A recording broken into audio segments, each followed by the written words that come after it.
American visa জাল, এটা একটা জালিয়াতের কারখানা বানাইছে। আমরা আমাদের বুদ্ধি আছে, না হলে জালিয়াতি করতে পারতাম না, কিন্তু খারাপ কাজে লাগাচ্ছে। যে জালিয়াতি করতে জানে তার কাছে অনেক ক্রিয়েটিভিটি। সরকারের ধর্ম হলো পুরনোকে আঁকড়ে রাখা, আর প্রযুক্তির কাজ হলো সেগুলো ফেলে দেওয়া। এই যে দ্বন্দ্ব, এই দ্বন্দ্বে কাকে জিততে দেবেন আপনি? উত্তর তো পরিষ্কার, প্রযুক্তিকে জিততে হবে। প্রথমে মাপ চেয়ে নিচ্ছি, জনাব প্রধান উপদেষ্টা মহোদয় আসতে পারেননি, কর্মে ব্যস্ত আছেন, সেজন্য তিনি 332 নম্বর এআইকে আজকে পাঠিয়ে দিয়েছেন, আপনাদের সামনে হাজির।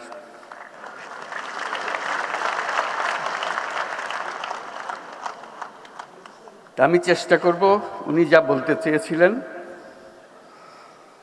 সেটা আপনাদের কাছে তুলে ধরার জন্য। আশা করি তিনি সন্তুষ্ট হবেন, তার কথাগুলো আমি বলতে পেরেছি। ঢোকার পথে আমি জিজ্ঞেস করেছিলাম শ্রোতাদের মধ্যে আমার মতো এআই কেউ আছে কিনা। এই জন্য জানতে চেয়েছিলাম তাহলে কথা বলতে সুবিধা হবে, আমার কথাগুলো তারা তাড়াতাড়ি বুঝবে। তারা তথ্যটা দিতে পারে নাই, তারা বোধহয় সজাগ ছিল না যে এখানে শ্রোতাদের মধ্যেও এআই থাকতে পারেন, কারণ যাদের তারা প্রতিনিধিত্ব করছেন তারা নানা কারণে আসার সুযোগ পান নাই। আমরা এখন একটা বিশেষ সময় পার করছি। 24-এর গণঅভ্যুত্থান আমাদের সামনে অনেক সম্ভাবনার দরজা খুলে দিয়েছে, যার নেতৃত্বে ছিল তরুণরা। এই তরুণরাই নতুন বাংলাদেশের নেতৃত্ব দেবে। শুধু বাংলাদেশ নয়, তারা গোটা বিশ্বের নেতৃত্ব দেবে। তাদের কোনোটাতে ঘাটতি নাই। আমরা শুধু টেনে রাখছি, তাদেরকে টেনে ধরছি। তাদেরকে ছেড়ে দিলে সে ঘুড়ির মতো উড়ে বেড়াবে।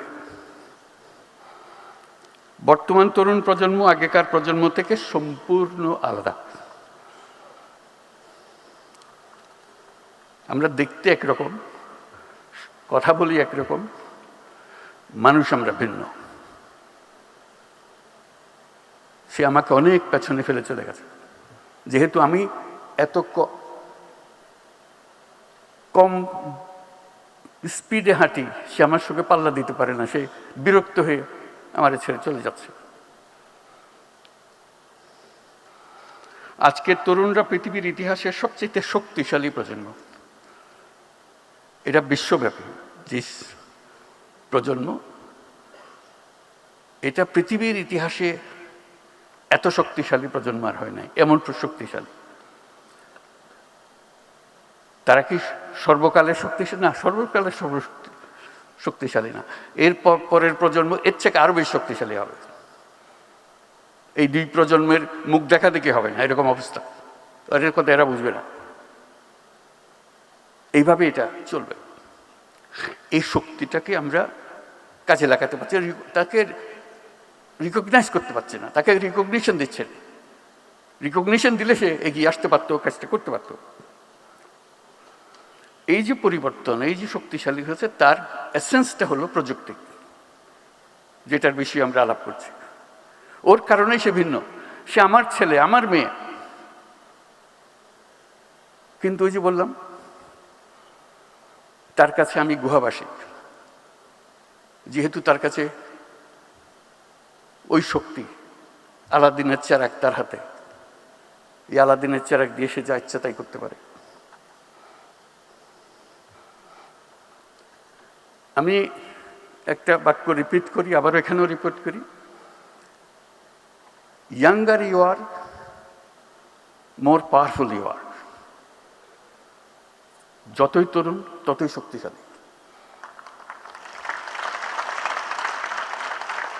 এটা একটা খুবই সাধারণ বাক্য, কিন্তু এটার প্রয়োগ সাংঘাতিক। মা বাবার চাইতে ছেলে মেয়ে শক্তিশালী, চিন্তায়, ভাবনায়, দৃষ্টিতে আমরা স্বীকৃতি দিই না। নাতি নাতনির চাইতে দাদা দাদি চাইতে নাতি নাতনি মনে হয় অন্য গ্রহের মানুষ। একই পরিবারে আছি, দাদা দাদিও আছে, বাবা মা আছে, ছেলে মেয়েও আছে, কিন্তু ভিন্ন গ্রহের। আমরা মানতে চাচ্ছি না। তাদেরকে টেনে আমাদের গ্রহের মধ্যে চেপে রাখতে চাই, এখানে থাকতে হবে, খবরদারিটা করিস না, খবরদারি না, ওই খবরদারি করছি। তার শক্তি যাতে প্রকাশিত না হয়, এই চেষ্টা আমরা এত ডেডিকেটেড, যাতে তার শক্তি প্রকাশ না পায়, কে টের না পায় যেন তার শক্তি আছে, এরকম একটা সমাজ গড়ে তুলেছি আমরা। গত অভ্যুত্থানের একটা কথা স্মরণ করছি, সবাই পরিচিত। ইন্টারনেট যখন বন্ধ করে দেওয়া হলো, সমস্ত তরুণ সারা দেশে বিক্ষুব্ধ হয়ে গেছিল। সে বিক্ষোভের পরিমাণ এত ছিল, তারা ফুটন্ত তেলের মতো টকবক করছিল। কি হয়েছে? ইন্টারনেট বন্ধ করে দিয়েছে। এখন বুঝতে পারেন ইন্টারনেটটা তার প্রাণের কত প্রিয় জিনিস, এটা সহ্য করতে পারতেছে না। এমন টকবক করলো এই উত্তেজনায়, শেষ পর্যন্ত এটা মহাশক্তিশালী একটা সরকারকে পালাতে হলো। এই ইন্টারনেট বন্ধ তার একটা বড় ভূমিকা রেখেছিল। এটা কত তার প্রিয়, তার মা বাবার কাছে হয়তো অত প্রিয় না, তার দাদাদের কাছে বুঝতেই পারে না কেন এটা করছে, কি হলো এটাতে।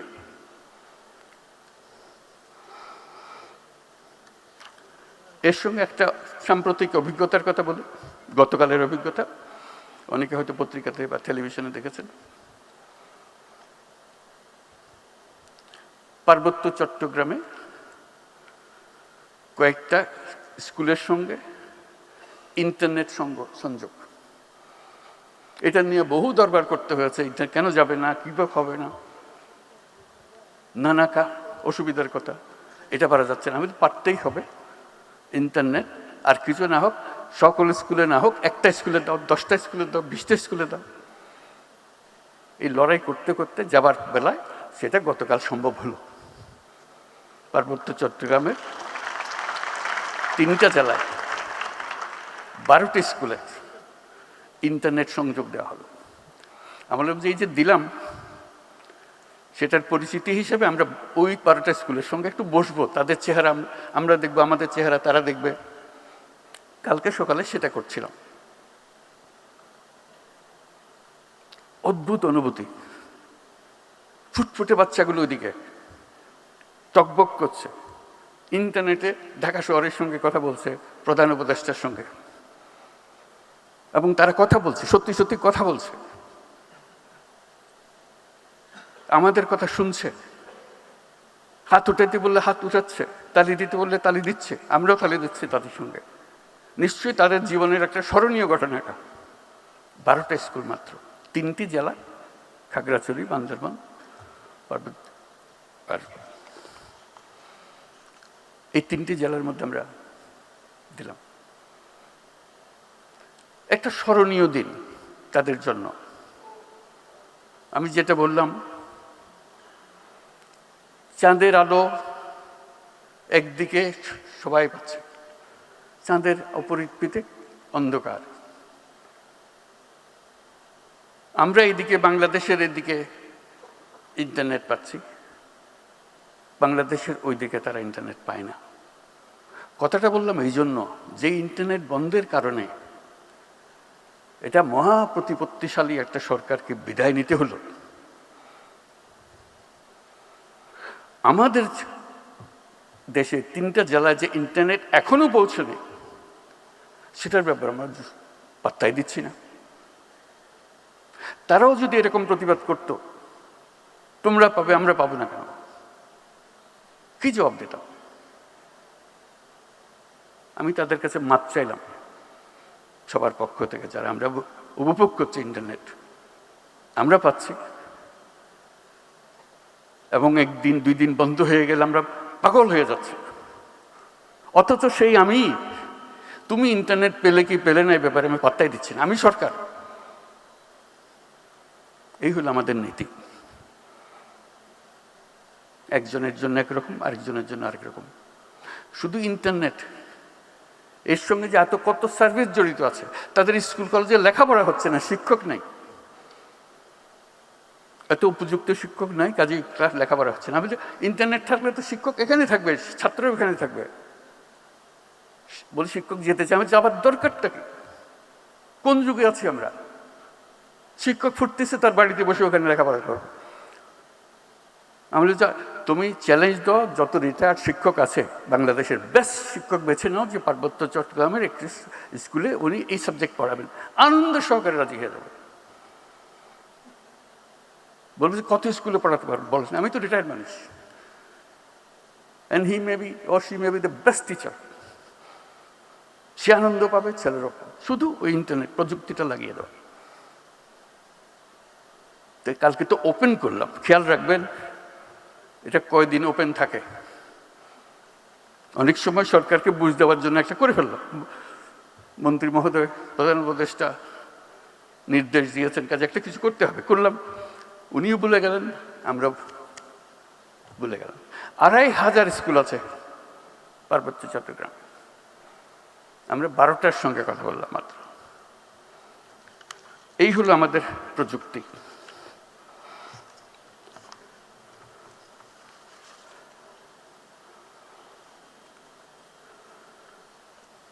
গতিহীনতা আমাদেরকে শেষ করে দেবে। পৃথিবী ওই স্পুটনিকের ব্যাগে চলে যাচ্ছে, গ্রহের মতো চলে যাচ্ছে। আমরা যেখানে আছি এখানে আসছি, আস্তে ধীরে হবে তো হবে তো, এটা করে দেন ওইটা করে দেন, দুইটা টুকটাক জিনিস। আমরা টুকটাকে সীমাবদ্ধ রাখছি নিজেকে। আমরা পৃথিবীর অংশীদার হতে চাচ্ছি না বা হতে দিচ্ছি না, হোয়াট এভার। আমরা পৃথিবীর নাগরিক, এই প্রযুক্তি আমাদেরকে পৃথিবীর নাগরিক করেছে। আমি যেটা করি সেটা ইউরোপের কাজে লাগে, আমি যেটা ভাবি সেটাতে পুরো মহাদেশ পরিবর্তন হয়ে যায়। আমি শুধু আমার গ্রামে করলাম, সন্তুষ্ট হয়ে গেল, গ্রামে যেটা করেছি সেটা পৃথিবীর জিনিস। এই প্রযুক্তি আমাকে সেই প্রকাশ করার সুবিধা দিচ্ছে, যোগাযোগের সুবিধা দিচ্ছে, সেটা আমরা কিভাবে নিয়ে যাব, এটাই হলো বিষয়। তারপরে আমরা একটা জিনিস বরাবর রিপিট করে যাই, এটার বিরুদ্ধে আমি আমার কথাটা বলেই যাচ্ছি, আজকেও আবার বলবো। আমাদের আশ্বাস হলো সবার জন্য চাকরি দেব। ধরে নিয়েছি মানুষকে চাকরি করতে হবে, ভাগ্যে আর কিছু নাই। আমি সবাই বোঝানোর চেষ্টা করছি, এটা কি সম্পূর্ণ ভুল জিনিস। এই চাকরির বিষয়টা এসছে দাসপ্রথার থেকে। আগে দাস ছিলাম, সেটার একটা উন্নত ভার্সন হলো আমি দাস নই, আমার মাসিক বেতন দিবা বা বছরে কিছু দিবা, কিন্তু তার হুকুমে চলতে হবে। আমাদের ওইখান থেকেই আমাদের ভুল পথে যাওয়া শুরু হলো। মানুষের জন্ম হয়েছে একজন সৃজনশীল জীব হিসেবে। সৃজনশীলতাই হলো আমার মূল মন্ত্র, যেটা আজকের প্রযুক্তি আমাকে প্রকাশ করার সুযোগ দিচ্ছে। আমার আবার এই প্রযুক্তিকে এনে আবার দাসপ্রথাতে ঢুকিয়ে দিচ্ছে, যে তোমাকে চাকরি করতে হবে, কোম্পানিতে চাকরি করতে হবে। প্রযুক্তি যেখানে আমাকে মুক্তি দিচ্ছে, আমি আমার কনসেপ্ট দিয়ে তারা আবার উল্টে ফেরত পাঠাচ্ছি। আমার তো সুযোগ আসলো, বিরাট সুযোগ আসলো, যে কোনো মুহূর্তে আমি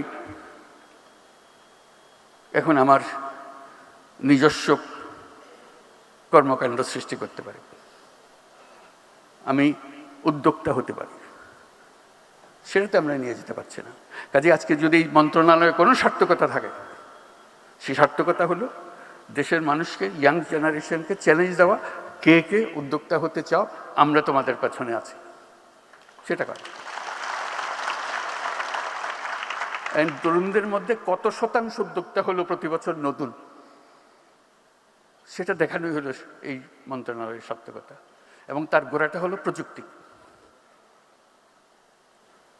আমরা খালি সরকারের কাছ থেকে এটা দিতে হবে, ওটা দিতে হবে, বিশেষ করে টাকা দিতে হবে, জমি দিতে হবে, হবে তো অবশ্যই লাগবে। কিন্তু যেই সরকার এটা দিতে শুরু করে, ভুল লোকগুলোর সামনে এসে দাঁড়ায়, ওরা সেটা তারা নিয়ে যায়, আসল লোক আর পায় না। তা আমার সুনির্বন্ধ অনুরোধ, সরকার থেকে কিছু চাই না, আসল লোক পাবে না কোনো দিন। ভুয়া লোকের কাছে যাবে, ভুয়া লোক আরো চাইবে, আপনার নাম দিয়ে আরো চাইবে, এবং সে আরো পাবে, যেহেতু তার শক্তি বেড়েছে এখন।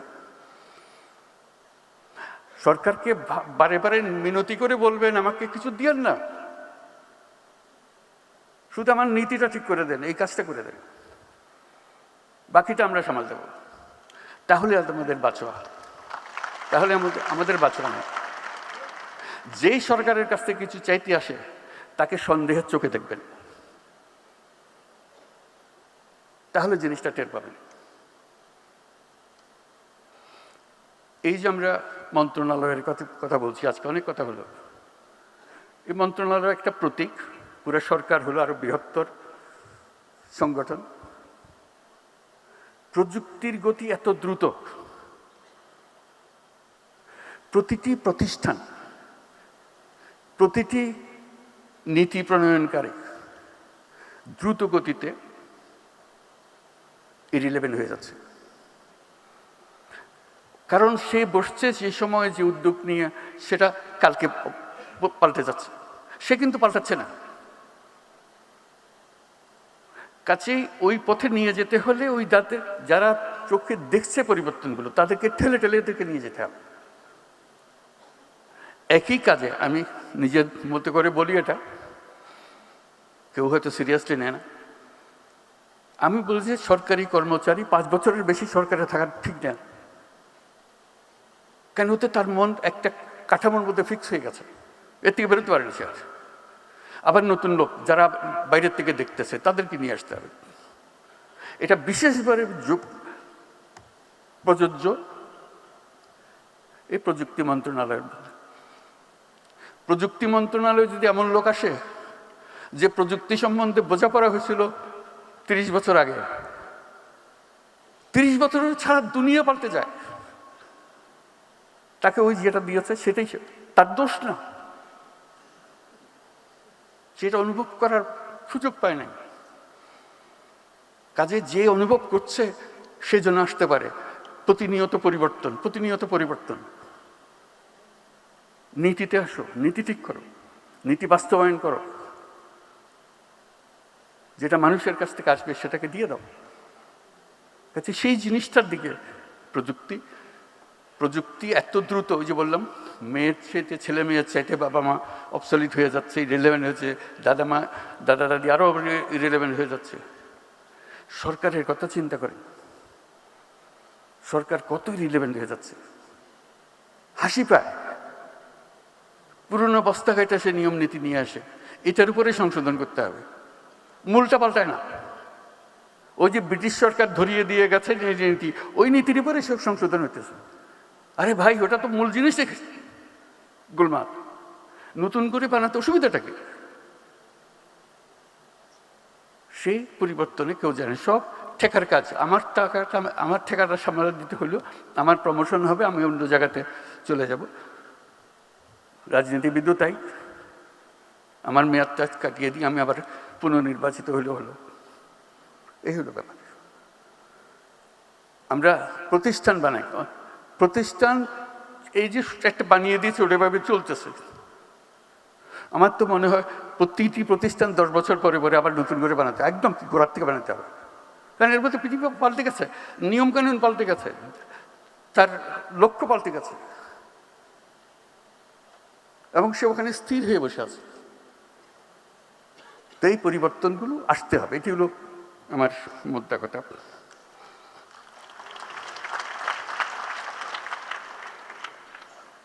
সরকারের ধর্ম হলো পুরনোকে আঁকড়ে রাখা, আর প্রযুক্তির কাজ হলো সেগুলো ফেলে দেওয়া। এই যে দ্বন্দ্ব, এই দ্বন্দ্বে কাকে জিততে দেবেন আপনি? এটা তো উত্তর তো পরিষ্কার, প্রযুক্তিকে জিততে হবে। না হলে আমাদের জেদ নেই, আমাদের শেষ, আমাদের ধ্বংস। পৃথিবী আমাদের দিকে, আমাদের জন্য কেউ অপেক্ষা করছে না। আমরা আমাদের নেতৃত্ব দেওয়ার কথা, আমরা এখন ফলোয়ার সাব ফলোয়ার হয়ে বসে আছি দূরে দূরে দূরে। তার ফলে হলো কি, আমরা প্রযুক্তি বুঝি কিন্তু কোনো জায়গা পাচ্ছি না। বাংলাদেশ একটা বিষয়ে পৃথিবীর চ্যাম্পিয়ন এখন। আপনাদের সবার জানা আছে হয়তো, তবু আমি আবার বলবো, পৃথিবীর চ্যাম্পিয়ন কিসে? জালিয়াতি। সব জিনিস জাল। বহু দেশ আমাদের পাসপোর্ট গ্রহণ করে না, ভিসা জাল, পাসপোর্ট জাল। আপনারা নিশ্চয় পত্রিকায় দেখেছেন আমেরিকান ভিসা জাল। এটা একটা জালিয়াতের কারখানা বানাইছে আমরা। আমাদের বুদ্ধি আছে, না হলে জেলে করতে পারতাম না, কিন্তু খারাপ কাজে লাগাচ্ছে।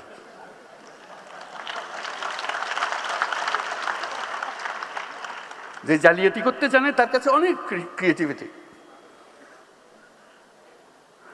আমি মধ্যপ্রাচ্যের একটা রাষ্ট্রের মন্ত্রীর সঙ্গে আলাপ করছিলাম। তারা বহুদিন ধরে আমাদেরকে প্রবেশাধিকার দিচ্ছে না।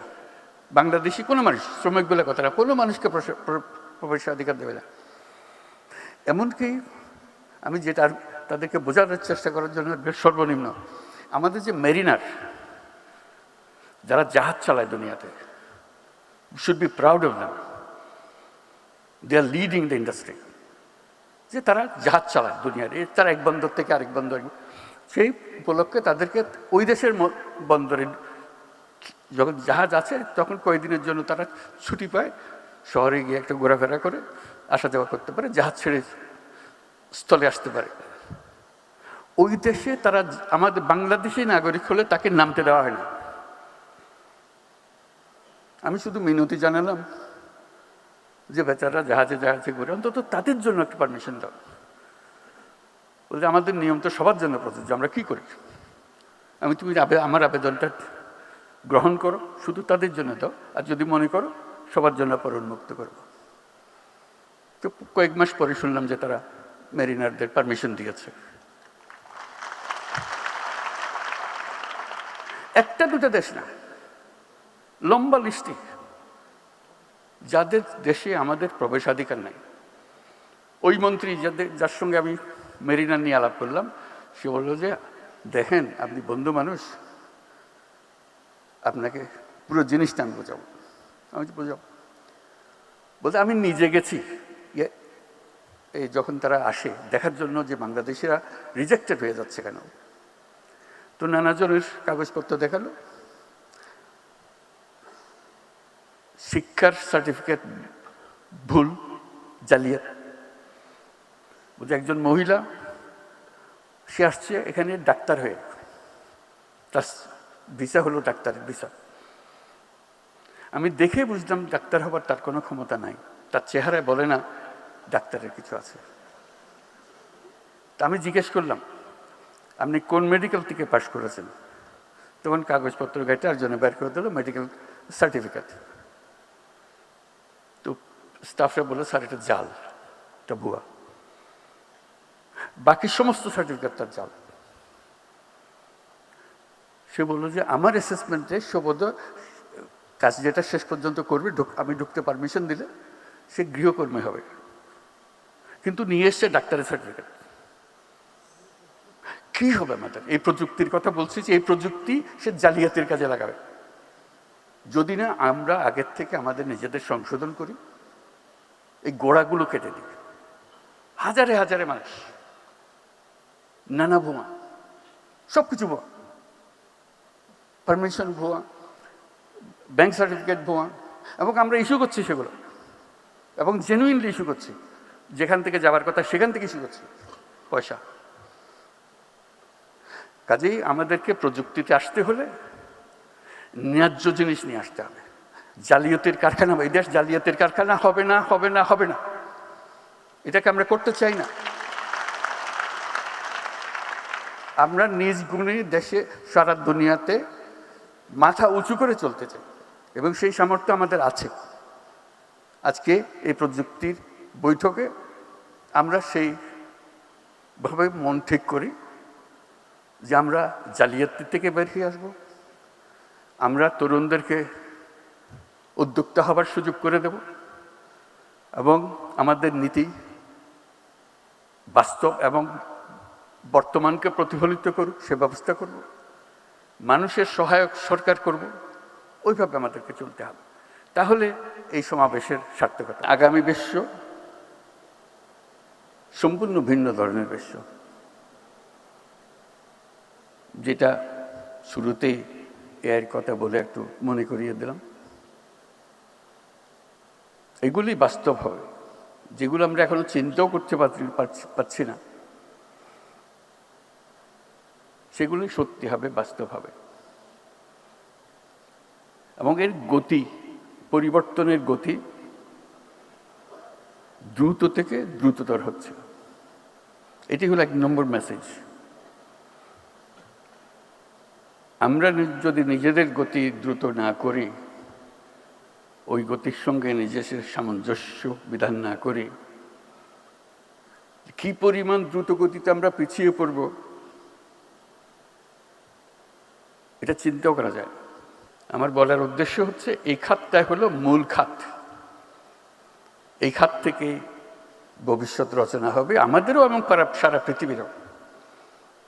অন্যান্য খাত উবে যাবে তা না, হারিয়ে যাবে তা না, ওরা থাকবে, কিন্তু টান হবে এটার থেকে, বাতাস আসবে এটার থেকে, পরিবর্তন আসবে এটার থেকে, এটার ছোঁয়া পাবে অন্যান্য জায়গায়। ওর সঙ্গে সঙ্গ দেওয়ার জন্য তাকে প্রস্তুতি নিতে হবে। আমরা কোনো দিক থেকে এটার প্রতি সজাগ নই।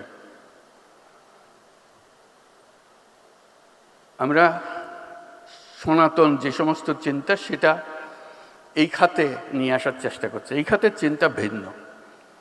আমি দ্রুত পরিবর্তনের কথা বলছি। একটা পরিবর্তন আপনারা সবাই, আমরা সবাই ওটা অনুভব করি যখন নিজ নিজ পরিবারের দিকে তাকাই, নিজের দিকে তাকাই। আমার অমুক বয়সে আমি কি করছিলাম, আমার এই বয়সে আমার ছেলে বা মেয়ে কি করছে, এটার একটা তুলনা করলে সঙ্গে সঙ্গে আছে। বাচ্চারা যখন এখন হাঁটতে শিখে, সে ফোন খুঁজে, সে জানে এখানে টিপ দিলে তার পছন্দের গান, পছন্দের নাচ এটা আসে, কান্নাকাটি করে। সে একটু একটু হাঁটতে শিখেছে, হাঁটার সময় সে দেয়ালে গিয়ে দাঁড়ায়, দেয়াল টেপে, সে মনে করি ওটা একটা স্ক্রিন, ওটাতে টিপ দিলে একটা কিছু হবে। তার চিন্তাই হচ্ছে ওইভাবে, তার ইশারাতেই কাজ হয়। এই যখন 10 বছর বয়সী হবে, আমাদের যে 10 বছর বয়স ছিল তার সাথে সম্পূর্ণ ভিন্ন। এর বয়স যখন 25 বছর হবে, আমরা যে 25 বছরের ছিলাম, সেই 25 বছরকে তার কাছে মনে হবে গুহা মানব। তোমরা গুহায় ছিলা, তোমাদের সঙ্গে কথা বলে লাভ কি? তোমরা তো আমাদের কথা বুঝবে না, ওদের ভাষা অন্যরকম। কাজে ওই গতিটা আমাদের চিন্তায়, ভাবনায় আমরা কোনো রকম অ্যাডজাস্ট করতে পারছি না। আমরা অনেক কথা বলছি, সুন্দর সুন্দর কথা, সব ভালো কথা, কোনোটাই, এটা আমাদের কথা, 100 বছর আগের পুরনো কথা। এখনকার যারা, তারা ওইভাবে চিন্তা হয়তো করছেই না। এই যে দূরত্ব সৃষ্টি হচ্ছে আমাদের, যেখান দিয়ে আমাদের মূল স্রোত যাবে জীবনের, মূল স্রোতে আমরা এই বয়সী মানুষ নেতৃত্ব দিতে পারছি না, নেতৃত্বে অক্ষম আমরা। আমাদের কোনো দোষের কারণে না, আমাদের মাথা ওইভাবে কাজ করে না যেভাবে তাদের মাথা কাজ করে। 10 বছরের বাচ্চা ভীষণ রকম ক্ষেপে যায় যে বাবাকে, মাকে বোঝাতে পারছে না সে,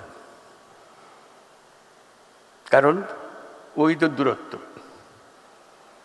এই দূরত্বটাকে কিভাবে সামাল দেওয়া যায়। আমরা আজকে যা আলোচনা করছি সব কিছু হলো পুরনো আমলের কথাবার্তা। আমি ঢালাওভাবে বললাম,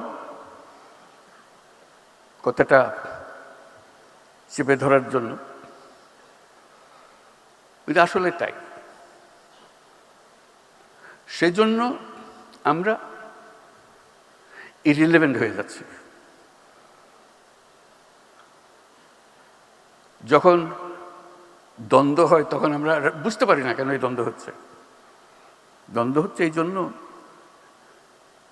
তাদের দৃষ্টিতে আমরা গুহাবাসী। গুহাবাসীকে নগরবাসী কীভাবে কথাবার্তা বোঝাবে, এই ভাষা খুঁজে পাওয়া যাচ্ছে না। এটা নগরবাসী গুহাবাসীর, আজকে নগরবাসী বলছি, গুহাবাসী গুহারও আগে চলে যাবে, নগরবাসী আরও অনেক উপরে, অতি অল্প সময়ের মধ্যে দূরত্ব আরও বেড়ে যাবে। এই দূরত্ব সামাল দেওয়াই হলো আমাদের চ্যালেঞ্জ। এখানে সিনিয়র সচিব শ্রীশু বলেছে, বিশেষ সহকারী আইসিটি মন্ত্রণালয় ফয়েজ বলেছে যে আমরা নাগরিক সেবা দেওয়ার চেষ্টা করছি। আমি প্রথম দিন থেকে চেষ্টা করছি যে এটা কেন হবে না। মাঝে মাঝে কথাবার্তা হয়, কাগজপত্র দেখি, সরকারের পক্ষ থেকেও বলা হচ্ছে আমরা সব কিছু ডিজিটালাইজ করে দেবো, নাগরিক যে কোনো জিনিস তার কম্পিউটার থেকে পেয়ে যাবে। এটা কথা, বাস্তবে দেখি না। তা আমি সকল সচিবের সঙ্গে আলাপ করেছি, কেন হচ্ছে না, এই যে হচ্ছে, এই যে আমরা করেছি, আমরা এখানে একটা করেছি, এবং বেশিরভাগ হলো মন্ত্রণালয়ের ভেতরে, তার ডিপার্টমেন্টের ভেতরে। আমি ডিপার্টমেন্টের ভেতরে না, এটা মানুষের কাছে যেতে হবে। ডিপার্টমেন্টের ভেতরে হলে তো আগের মতো রয়ে গেল, শুধু মাঝখানে একটা কম্পিউটার দেখাইলাম। এটা মানুষের আয়ত্তে চলে যেতে হবে। সরকারকে সে দেখবেই না। সরকার মানুষের কাছে, সরকার কেন বসে থাকবে? সরকারের সার্ভিস যাবে, সরকার যাবে না। সরকারের প্রযুক্তি যাবে, সরকার যাবে না। একটা ইয়াং ছেলে মেয়ে সোৎসাহে কাজ করবে গ্রামে গঞ্জে, তারা তো তৈরি, তাদেরকে ট্রেনিং দিতে হবে না। ফয়েজও বলেছে, শিশু বলেছে, আমরা করেছি, আমরা মেনে নিচ্ছি করেছি, কিন্তু আমরা দেখি নাই, আপনারাও দেখেন নাই হয়তো।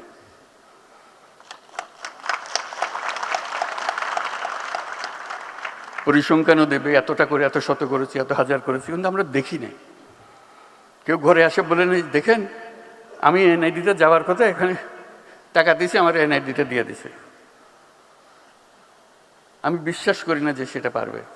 আমি অবাক হয়ে গেলাম। এই গল্প কেউ ঘরে এসে বলে নাই, বন্ধুকে বলে নাই। যদি হয়ে থাকে তাহলে তো এটা সবার কাছে চলে যাওয়ার কথা। একই জিনিস তো, ও যেখানে সরকারের ধারে কাছে যাওয়ার দরকার নেই। সরকারের কাজ হলো জিনিসটা তৈরি করে দেওয়া, তারপর নাগরিকের কাজ করবে। এখন সরকার যেহেতু চাইছে না সবাই আমার কাছে আসতে হবে, আমার কাছে না আসলে আমার জীবন অসার। সেখানে এটা শক্তি, তথ্য প্রযুক্তির শক্তি। আজকে যে প্রতিনিয়ত আমরা বলে যাচ্ছি দুর্নীতি দুর্নীতি দুর্নীতি, একমাত্র কারণ হলো নাগরিককে সরকারের কাছে আসতে হয়। আসতে না হলে দুর্নীতি হওয়ার সুযোগ নেই। হবে, তারা আরো অন্য টেকনিক বার করবে, বিপক্ষী অন্য টেকনিক বার করবে, কিন্তু এই টেকনিকে হবে না, নতুন টেকনিক লাগবে। সেটার জন্য প্রতিষেধক বের করতে হবে। কাজেই যত প্রযুক্তি আমরা বলি, যত আশ্বাস দিই, সেটা বাস্তবে আসতে হবে।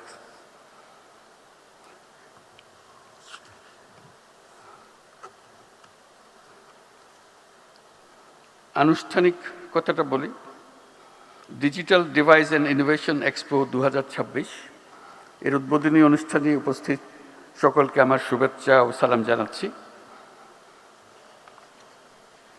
Digital device and innovation expo 2026-এর আয়োজনের সাথে সংশ্লিষ্ট সকলকে আমি আন্তরিক ধন্যবাদ জানাচ্ছি। আশা করি এই এক্সপো আমাদের উদ্বোধনী যাত্রায় এক নতুন দিগন্তের উন্মোচন করবে। আমরা এক বিশেষ সময় পার করছি। 24 গণ অভ্যুত্থান আমাদের সামনে অনেক সম্ভাবনার দরজা খুলে দিয়েছে, যার নেতৃত্বে ছিল তরুণরা। এই তরুণরাই নতুন বাংলাদেশের নেতৃত্ব দেবে। শুধু বাংলাদেশ নয়, এখানে আমার একটা কথা, আমরা শুধু বাংলাদেশের কথা বলছি। আমরা নতুন প্রজন্মের কাছে বাংলাদেশ একটা অংশ, গুরুত্বপূর্ণ অংশ, কিন্তু তারা বিশ্ব নাগরিক।